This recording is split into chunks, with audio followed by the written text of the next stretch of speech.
வணக்கங்க. இந்த நாள் இனிய நாளாக அமையட்டும். ஊட்டியிலேருந்து வாங்கிட்டு வந்த பலாப்பழத்தை தாங்க வெட்டிட்டு இருக்கோம். செம்ம டேஸ்ட்டு, சூப்பராக இருந்துச்சுங்க. தித்திப்பு அப்படின்னு சொல்லுவாங்க இல்லைங்க, அவ்வளோ சூப்பர் டேஸ்ட்டுங்க. கோத்தகிரி சீரீஸ் பார்ட் 2 தாங்க நம்ம பார்க்க போகிறோம். நாங்கள் ஃபஸ்ட்டு போன ஸ்பாட் வந்து லேம்ஸ்ட்ராக்குங்க. நேச்சர் வியூ பாயிண்ட் பார்த்துட்டு லேம்ஸ்ட்ராக் போனோம். இதில் பார்த்திங்கன்னா 3 வியூ பாயிண்ட் இருக்குது.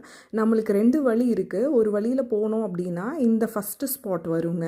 அடுத்தது கொஞ்சம் மேலே ஏறி போனோம் அப்படின்னா இன்னொரு 2 ஸ்பாட் இருக்குங்க. அங்கேயே 2 ஸ்பாட் இருக்கும். இந்த கொடை மாதிரி தெரியுது பார்த்தீங்களா, அதுதான் வந்து ஒரு ஸ்பாட்டு. அங்கேயே பார்த்தீங்கன்னா 2 ஸ்பாட் இருக்குது. ட்ரெக்கிங் போகிற மாதிரி இருக்குங்க.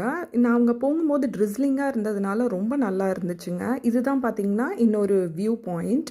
இதுக்கு மேலே ஒரு வியூ பாயிண்ட் இருக்குங்க. இதுக்கு ஒரு ஆளுக்கு 40 ருபீஸ் சார்ஜ் பண்ணுவாங்கங்க. காருக்கு தனியாக 40 ருபீஸ் அந்த மாதிரி சார்ஜ் பண்ணுவாங்கங்க. உங்களுக்கு கைடு கொடுக்குறேன்பாங்க, பட் கைடெல்லாம் இதுக்கு தேவை கிடையாதுங்க. நீங்களே போய் பார்த்துட்டு வந்துடலாம். Part 3ல dolphin nose